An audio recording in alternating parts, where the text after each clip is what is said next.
Hello and welcome to News Today. My name is Kimini Nyamani Amano. Coming up, an Accra High Court adjourns the case involving the players in the sale of Merchant Bank to Fortis Equity Fund Limited to December 5, 2013. Stay with me, I'll bring you details of these stories and plenty more, including Victoria Hammer's summons by the Justice Samuel Kofi Datta-Bar-led committee. Don't go away.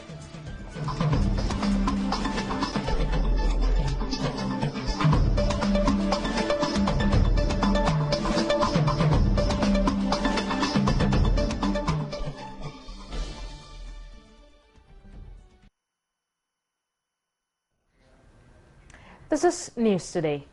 The Justice Samuel Kofi Datta-Bar committee set up by Chief Justice Georgina Theodora Wood has summoned Victoria Lakshmi Hammer, a former Deputy Minister of Communications, for questioning over statements she made on a leaked tape.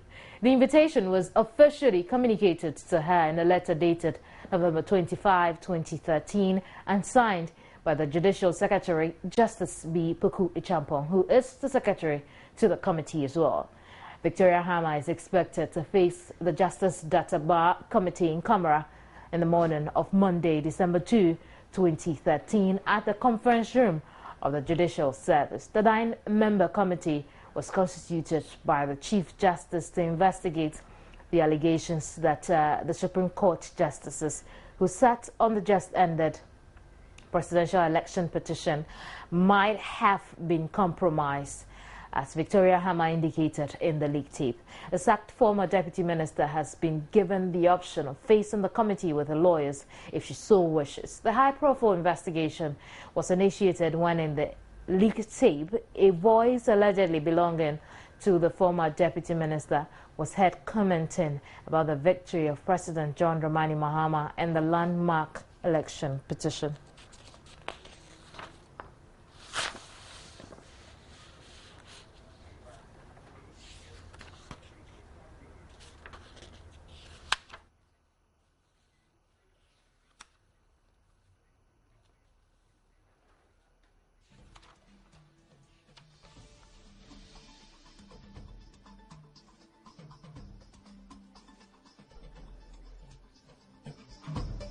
The cost of getting medical care at public hospitals in the country is set to go up in the coming days. This is after Parliament on Tuesday passed a new law on fees and charges.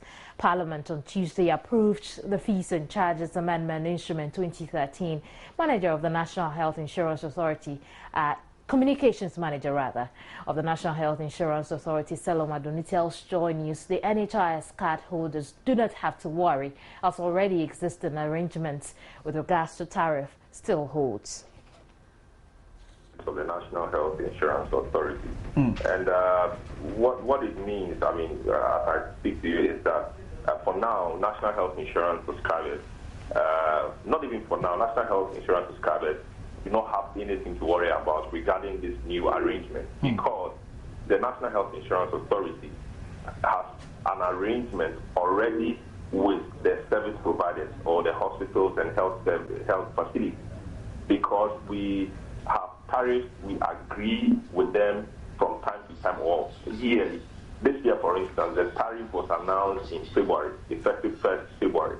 So until a new tariff is arrived at, the status quo remains. What could happen is that, I mean, they may have to come back to the NHIA and see how they can renegotiate some of the tariffs, so it is up a bit to reflect the changes. So that has nothing to do with the subscribers, and so the subscribers have nothing to worry about. They just have to go to the hospitals. They have access to whatever they've had access to in the past at no extra cost to them. What we foresee is that there could be calls by the service providers for National Health Insurance Authority to up its tariffs a bit, and that will have to go through the whole process, because you can't just sit at a place for a day and decide to up the tariff. It's a whole review process which takes place, and that process will have to be gone through. But as we speak now, there is already a tariff regime in place. That new tariff was announced in February this year, and that is what pertains until any change occurs. That is what pertains, and that is what health hospitals will be charging NHIA. And subscribers have no hand in this. They might just go to the hospital and nothing has changed as far as they are concerned.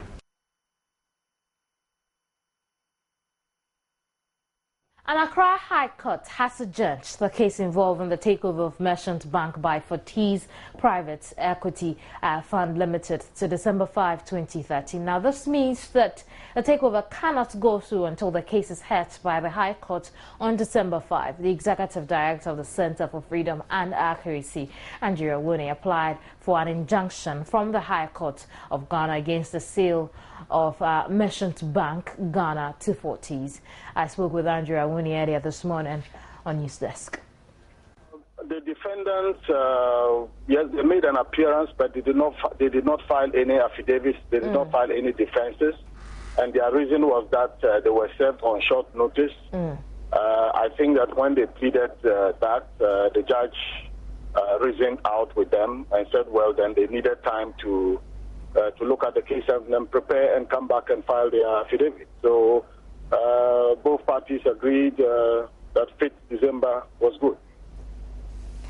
We also understand that there was no representation of the Bank of Ghana. How do you feel about that?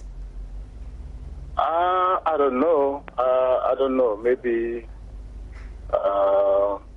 somebody else was going to represent them. Maybe the person just did not appear. But yes, I didn't see any representative from Bank of Ghana. Service is not the responsibility of the plaintiff. Service is not the responsibility of my lawyers.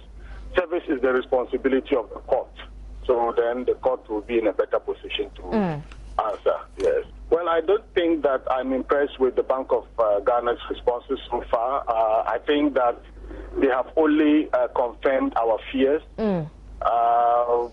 There's a lot of evidence in the publication of Senate of the 18th of November that a lot of the activities that the Bank of Ghana should have done before giving approval have all been pushed to post-approval activities. For example, Fortis is yet to present a turnaround strategy, a business plan for Merchant Bank, which is normally a very important document that they should present to Bank of Ghana before any approvals are given. You are buying the bank.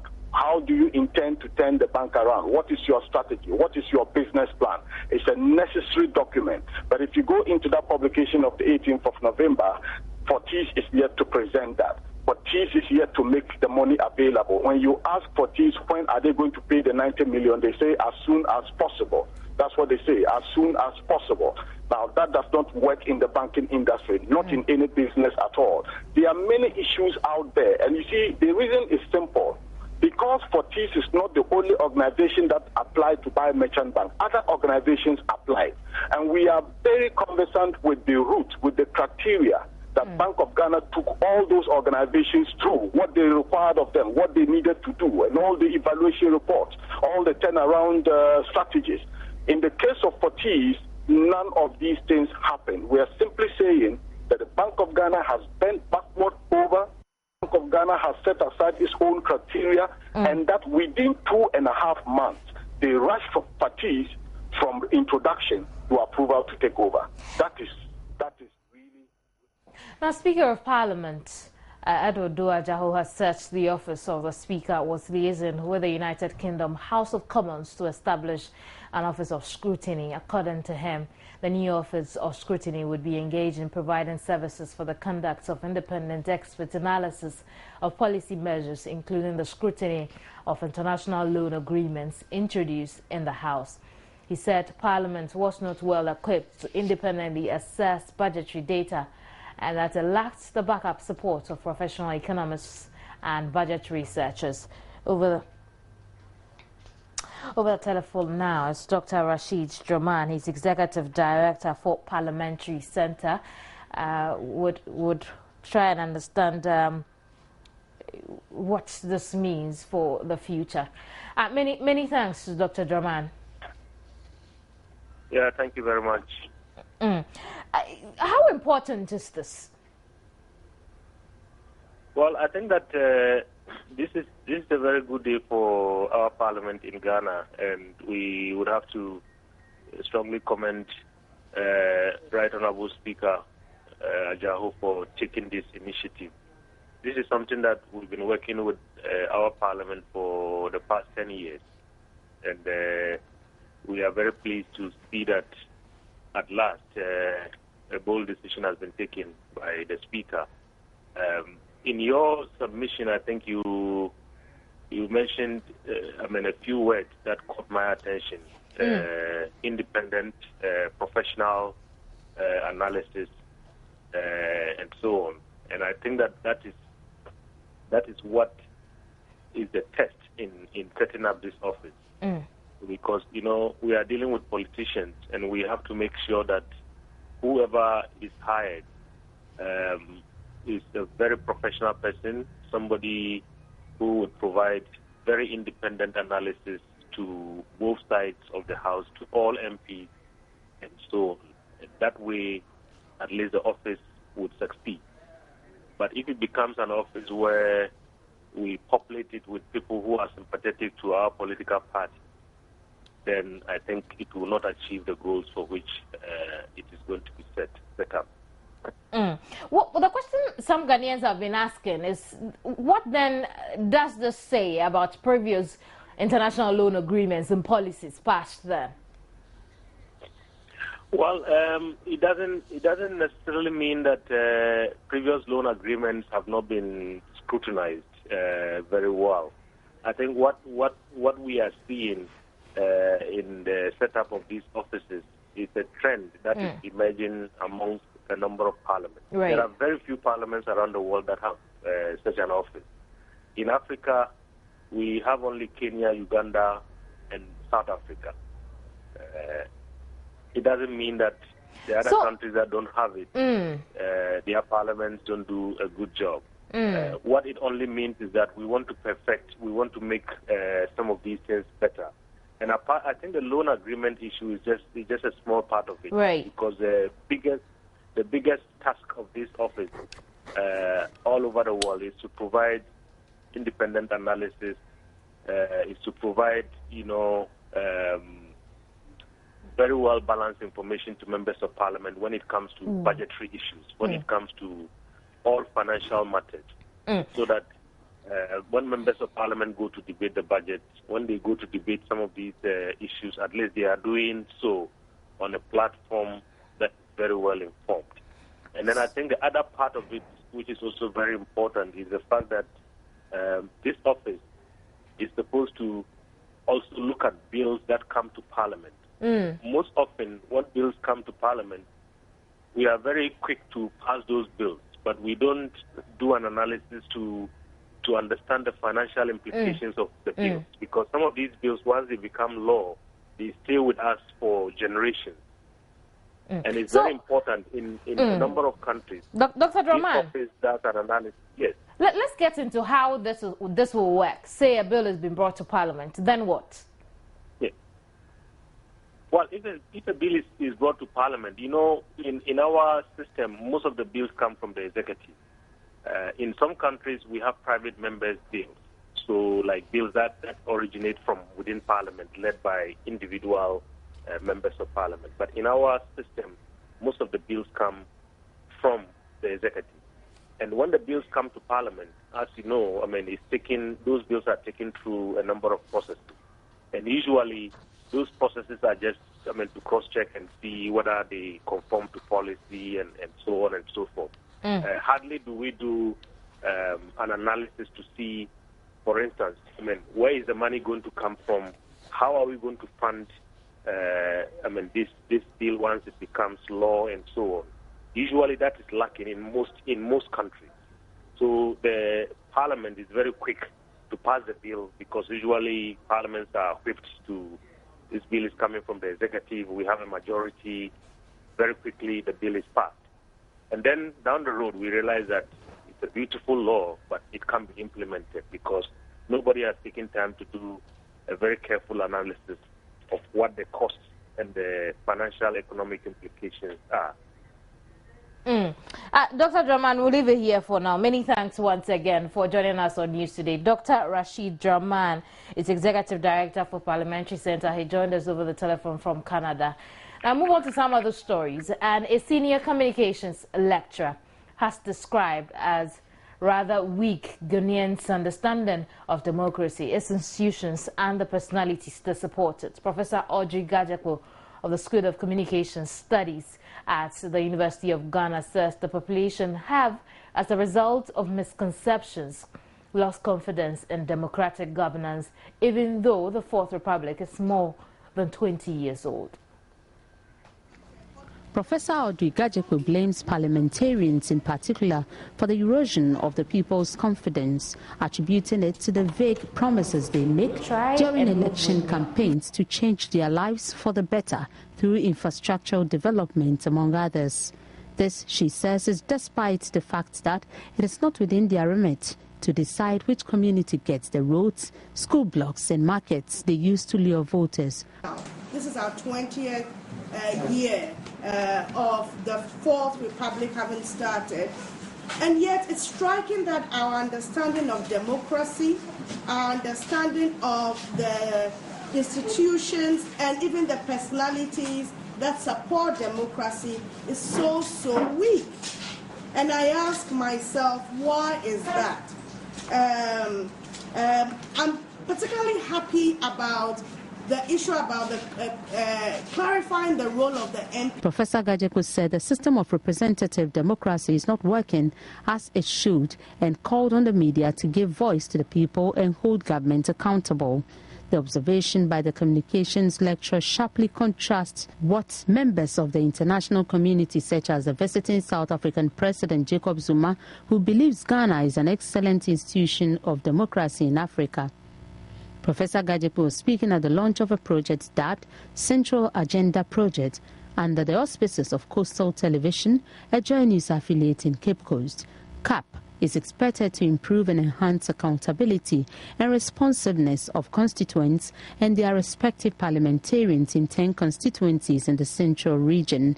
The project report indicates MPs actively interact with constituents only during the electoral season, while the few who make the efforts end up engaging only their party faithfuls. CAP is therefore hoping to improve citizens' understanding of the work of parliamentarians. It also tells you what the media's responsibilities are to the people, including the fact that the media has the responsibility to hold government officials accountable. And again, last week, I reminded the EC of that you may find the media annoying. You are very happy when the media passes information to the electorate. But you have to remember that part of the media's role in the Constitution is to hold you accountable. So they don't have to agree with the way you do stuff. They have to ask you questions, and they have to embarrass you if they think that you're not doing your job properly. It's non-negotiable. You're not there to be friends with the politicians, even if you give them voice. You're there to hold them accountable, although that is only one rule. For her part, the project coordinator, Gifty Nyomi, called for adequate education on governance to enable the electorate have basic understanding as to the people they vote for. They feel that the primary thing is for the MP to come up with projects to construct roads and all the other things. They don't understand that their very primary objective for being in Parliament is to help in making.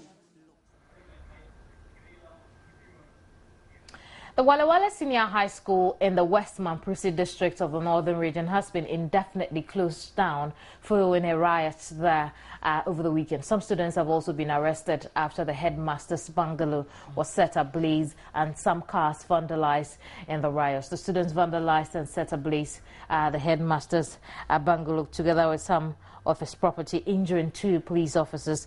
We'll quickly go then get an update since 28 of them have been arrested. What's the latest with it? And Alhaji Mohammed Haroon, as West Mamprusi Education Director, has joined us over the telephone.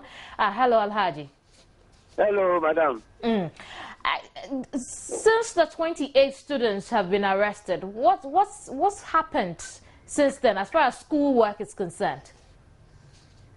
I would like us to separate 2 issues. The security aspect is left to the police.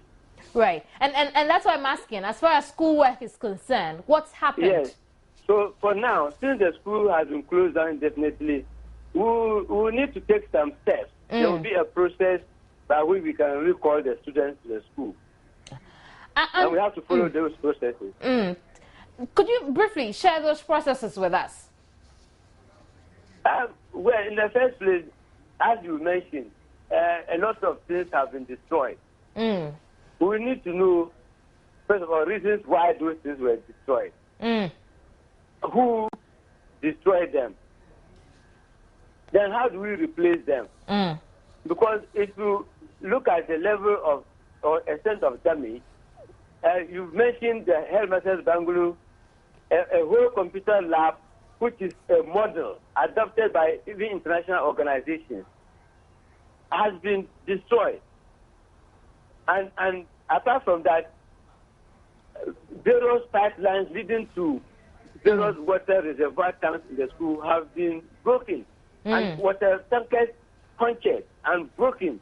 So right now we don't even have any means by which we can conserve water or store water for their use. This was how we're storing water for their use. So if we can talk about reopening the school when we have not put all these things back in place. How long could this take?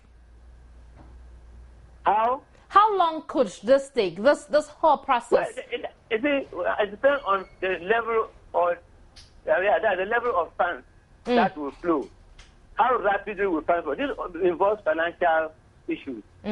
How soon are we going to get money to buy the polytanks, to buy the pipes, to reconnect the pipes? Because when they come to them as use water, that's just one aspect. So I can't tell you exactly until we are able to assess the level of damage, get those who are responsible, and see how these things can be replaced. Is it the government which is replacing them? How? Because we don't have any budget from the education director to go and replace damaged things or things that have been destroyed by students. We have to find have you started taking these steps?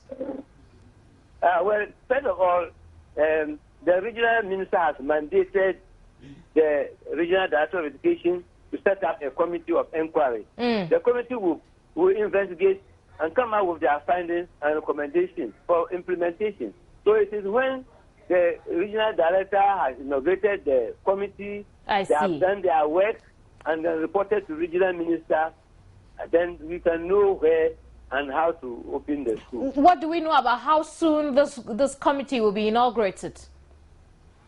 The committee will be inaugurated tomorrow by the regional director, and then they will start work as soon as it is inaugurated. For how long? I said they will start work as soon as it's inaugurated, and we hope that they will finish their work in 2 weeks' time. In the meantime, are we making any provisions for students of the school who may just be collateral damage in this riot and its resultant effect, so they can still have academic work rolling? Yes, until the committee comes out to find out those culpable. Then we cannot. Alhaji, what I'm asking is, there have been times that, well, there was no water in Cape Coast, and provisions were made for students there to school here in the Greater Accra region. And so the question I'm asking you is, have you made any provisions for students who may just be collateral damage in all of this, so that they can still have academic work going on? Yeah, it can go on, but just when we have we will make provision. We will get tankers to supply the school with water. I see. We'll leave it here for now, Alhaji Harun. Alhaji Mohammed Harun is Westman Prosi Education Director, and he joined us over the telephone. Obviously, he wasn't getting my final question, but for time's sake, we would end the conversation and continue later, perhaps in our subsequent bulletins. But also, we'll be talking to ASP Ebenezer Tete of the Northern Regional Police. We'll find out if the screening has started. But for now, we'll take a quick break. When I come back, we'll do some more stories.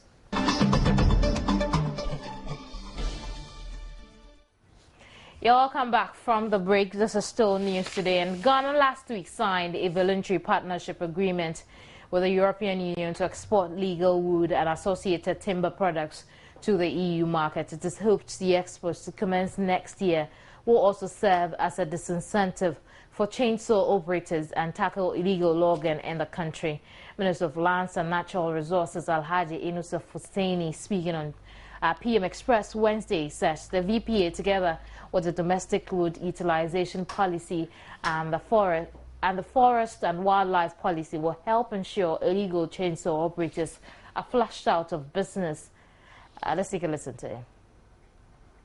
Motivation to continue to engage in illegal harvesting of timber will be removed or mitigated. Now, when you tie that policy, this agreement, together with the domestic policy of the 2012, that is the forest and wildlife policy, and then the domestic wood utilization policy, you will see clearly that this is a conscious, deliberate attempt to take away the incentive to engage in illegal chainsaw operations or illegal harvest of timber. The flip side is that if we are able to reduce the illegal exploitation of timber, we increase the protection for our forest resources, and thereby increase the benefits that the preservation of our forest resources will bring to this country. The agreement actually was signed in 2008. Okay, and ratified in 2009. But there are certain benchmarks that ought to be reached before the timber, the contract will kick in and the legal timber will be exported. And it is these benchmarks that we are meeting, that I'm happy to report that at our last meeting just a few days ago, the European Union was pleased with the progress of Ghana. Indeed, we were ahead of the contractual schedule of meeting some of these benchmarks. And so we are progressing steadily to the point, and we have said that by October 2014, we should be ready to send timber onto, legally harvested timber onto the EU market. The Domestic Lumber Trade Association of Ghana has also raised some concerns about this voluntary partnership agreement. And joining us over the telephone from Mankasim is the National Secretary of the Domestic Lumber Trade Association of Ghana, Afre Boache. Hello, Afre. Hello. Thanks for joining us on News today. But share with us your concerns regarding the implementation of this VPA. Yes, we have many concerns. But for the sake of time, I'll restrict myself to only two. The first one has to do with the difficulty in getting resources to undertake massive awareness and sensitization program on the VPA. Fact that everybody in the nooks and crannies will also hear of the VPA and appreciate what it has for Ghana in terms of the positives and the negatives, and to raise ourselves up for the challenges that will come with the VPA. The other one has to do with strategies to mitigate the shortfall that is likely to happen. Because, mind you, as of now, about 84% and over of the domestic supply of lumber is from the illegal sources. And with the VPA, the illegalities will go away. And there will be a huge shortfall. But all these mitigating strategies are still at their infantile stages. These are the two major concerns that we have as of now. But like I said, what you're saying, Afre, is that when the VPA is implemented, it will cut supply locally? Yes, because the VPA itself, the intent behind it is to be able to export lumber from legal sources and consume lumber locally also from legal sources. But the lumber that is sold at the domestic market as of now are almost all from the illegal sources, from the chainsaw operation. That is considered illegal. So with the VPA, this chainsaw operation will have to go away. And then there will be a huge shortfall. You understand? That is why I'm saying that there is a need for strategies to be expedited to be able to mitigate the shortfall once it happens, because it's inevitable that the VPA is coming on next year. Is it not a good idea that this will serve as a disincentive for persons who may want to engage in illegal chainsaw activities? Yes, exactly so. That's why I'm saying that, yes, with the VPA, nobody is going to condone illegalities, and that we are all going to consume legal lumber. But because we also have to prepare towards it, because once the legal lumber goes away, then there must be legal lumber to replace it. And I'm saying that all the strategies that are in place now are very, very basic stages. And the VPA is also coming on next year. This guy is not taking. We will be taking the VPA. Take that. One day wake up and there will not be any lumber in the system. And it becomes a very big problem. I see. And so what would you want government to do? Okay, 3 things. We are now thinking of artisanal mills. That artisanal milling is the technology that is going to replace the illegal chainsaw. And that one is also at the piloting stage. I'm only praying that everything about it will be expedited in such a way that even before the VPA takes off, all the difficulties that will associate itself with the artisanal milling process will be arrested. So that when it is rolled on, there won't be any much difficulties. The other one also has to do with timber, domestic timber network. There's also a new idea that is being espoused by TIDD and Domestic Lumber Association of Ghana. I see. It is still at this concept stage. And my prayer is that we will work on it to be very fast. Think that it will also play its rightful role. And the final one is the log and lumber import that we are also envisaging. The government of Ghana has already signed a memorandum of understanding with Cameroon on the log import from there. And Daughter on our part is also seeking for avenues to be able to import lumber from elsewhere, so that when the whole thing VPA rules out, at least you have a constant supply of lumber in the short term. But on our part, on the Daughter's part, it also become very difficult because we need a tax waiver for that one. And it has been very slow. The process has been very, very slow. VPA, we understand, will be implemented next year. All of these three, checks you have spoken about, the 3 points you have given us this afternoon, suggest that they are still burdened. They are still concepts, like you said, borrowing your words. They are in the concept stage. Yes. What is the hope for Delta that this would be put to effect by next year when the VPA is expected to run?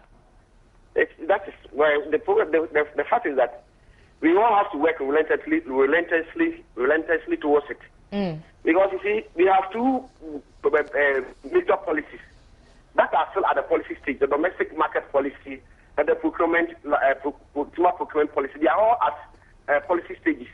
So we are saying that all these things are with the officials surrounded by bureaucracy. Right. If all these bureaucracies will be taken away from it, and then we do the work well, rework, then I believe all these things will be mitigated before even the VPA is rolled on. Thank you very much, Kofi, for joining us on News Today. Kofi Afre Boache is Secretary for the Domestic Lumber Traders Association of Ghana. We'll move on to some other stories. And the Minister of Health, Sharia Iti, has inaugurated a 12-member steering committee on herbal medicine services and protection of the associated intellectual properties in Ghana. Members of the committee would serve as a focal point for the Ghana Federation on Traditional Medicine Practitioners Association and provide stakeholders with guidance, oversight and decision-making regarding the development of herbal medicine production in Ghana. Members are to, among other things, support public health and provide backing on intellectual properties and herbal medicine providers and liaise with health agencies like the Council for Drug Research in order to make sure herbal products meet WHO standards. And you will be responsible, to support public health and also to form this technical committee to provide legal, backing to the intellectual property rights that we think that it's time that we have some of our, herbal, formulas, placed on an intellectual property list, catalog. We'll expect you to support the herbalists whose products have been selected for primary health care and are willing to sacrifice their investments to satisfy the FDA pre-registration regulation. The interim chairman of the committee, David Oforieje, pledged his members will do their best to improve the quality of herbal medicines in the country. And I would like to assure the Honourable Minister that we will do our best to meet the mandate that you have given us. Meanwhile, a citation was presented by the Ghana Federation of Traditional Medicine Practitioners Association to the Minister of Health for her support of the sector. Let's get into some business news now. And the Bank of Ghana is planning to introduce a new foreign exchange transaction regime. It says should check the slide and the value of the Ghana cedi. It follows concerns about the disparity between rates being quoted by the commercial banks and the forex bureaus. Addressing journalists at the MPC Central Bank Governor Dr. Kofi Wampa explained it is worrying that the local currency has depreciated faster at the Forex Bureau than it has at the commercial banks. Actually, even not by Ghanaian institutions or Ghanaian banks. They are rates quoted by external banks, APSA and so on. And we don't think that that is the proper way. It is because of the this divergence or that divergent rates we have of the market that we think that we need to introduce a transparent way of dealing on the market. By so doing, whatever everyone is doing, any bank is doing, the other banks can see, and they can also quote with the knowledge that they have of the market. So we have already put in place the system to start operating hopefully by the end of the year. The code of conduct has also been agreed on. There are a few things that are being done on it. It will be launched next week, and it will come into operation from 1st January 2014. And with that, we believe that that will bring more transparency in the market, and therefore will eliminate such divergent rates. In foreign business, one of India's biggest conglomerates, Tata Sons, has withdrawn its application for a banking license. The group, which has diverse interests ranging from cars to steel, said its current financial services business best suits its strategy. India's central bank is expected to issue new banking licenses, the first in nearly a decade, early next year. A large part of India's 1.2 billion population still does not have access to banking services. Tata's withdrawal leaves 25 applicants, including the Aditya Birla Group, the Bajaj Group and Reliance Group, in the race for a banking license. However, Tata said it would continue to monitor developments in this space with great interest and looks forward to participating in the banking sector at an appropriate time. A controversial media bill passed by Parliament that would have imposed regulation on journalists. Last month, MPs voted to set up a tribunal with the power to impose fines on media houses and journalists for breaching a code of conduct. It provoked a furious reaction from Kenya's independent media. The president's office said it was the first time Kenyatta had used his veto since he took office in April. The Kenyan media is currently regulated by the Media Council of Kenya, an independent body which has a complaints department that the bill proposed would be taken over by a new government-controlled communications tribunal. Wow.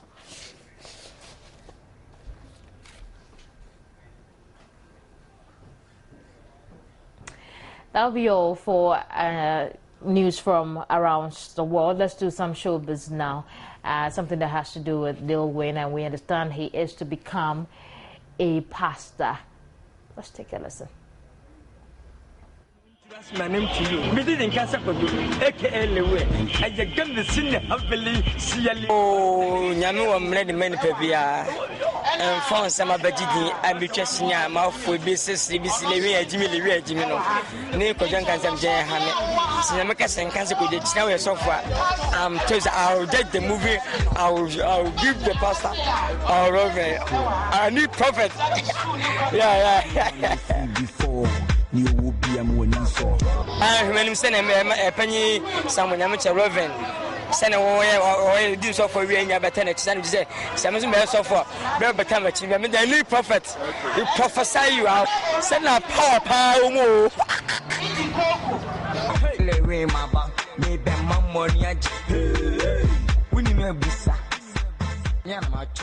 Let's go to the America, and even before American R&B singer Akon mounted the stage to perform last weekend at the Big Eruption concert, reports were rife he and Nigeria's Wizkid had refused to use dark-skinned girls in a music video they were shooting here in Ghana. Apparently, they wanted only light-skinned or, mulattoes for the video. But Akon, who is back in the U.S., has described the reports as untrue.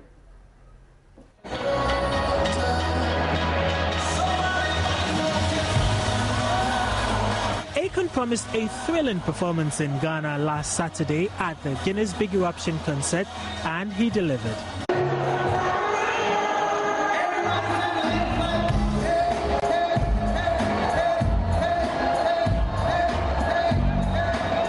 But back in the States, after his exciting weekend performance in Ghana, Akon was spotted heading to a restaurant in Hollywood.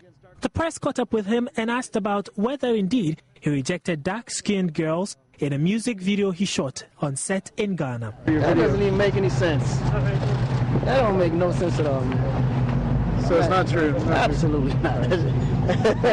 So according to Akon, there is absolutely no cause for alarm because he and Wizkid are not racists.